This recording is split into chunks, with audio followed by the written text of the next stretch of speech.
পাহাড় ছিল। অনেকদিন থেকে আমার একটা পাহাড় কেনার শখ, কিন্তু পাহাড়কে বিক্রি করে তা জানি না। যদি তার দেখা পেতাম, দামের জন্য আটকাতো না। আমার নিজস্ব একটা নদী আছে, সেটা দিয়ে দিতাম পাহাড়টার বদলে। কি না জানি পাহাড়ের চেয়ে নদীর দামই বেশি। পাহাড় স্থায়ী, নদী বহমান, তবু আমি নদীর বদলে পাহাড়টাই কিনতাম, কারণ আমি ঠকতে চাই। নদীটা অবশ্য কিনেছিলাম একটা দ্বীপের বদলে। ছেলেবেলায় আমার বেশ ছোট্টখাট্ট চিমচাম একটা দ্বীপ ছিল, সেখানে অসংখ্য প্রজাপতি। শৈশবের দ্বীপটি ছিল আমার বড় প্রিয়। আমার যৌবনে দ্বীপটি আমার কাছে আমাকে ছোট লাগলো।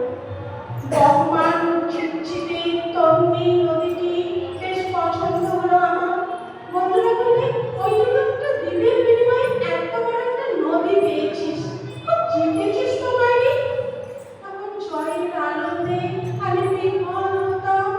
তখন সত্যি আমি ভালোবাসতাম নদীটিকে। নদী আমার অনেক প্রশ্নের উত্তর দিত। যেমন বলতো, আজ সন্ধ্যেবেলা বৃষ্টি হবে কিনা।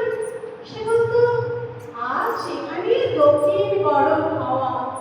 শুধু একটা ছোট্ট দ্বীপের বৃষ্টি, সেটি প্রবল বৃষ্টি, যেন একটা উৎসব। আমি সেই দ্বীপে আর যেতে পারি না। সে জানতো, সবাই জানে, শৈশবে না ফেরা যায় না।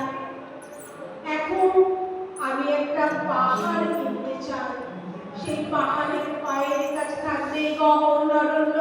আমি সেই অরণ্য পার হয়ে যাব, তারপর কঠিন পাহাড়, একেবারে পাহাড়ের চূড়ায়। মাথার খুব কাছে আকাশ, নিচে বিপুল আকৃতির চঞ্চল তীব্র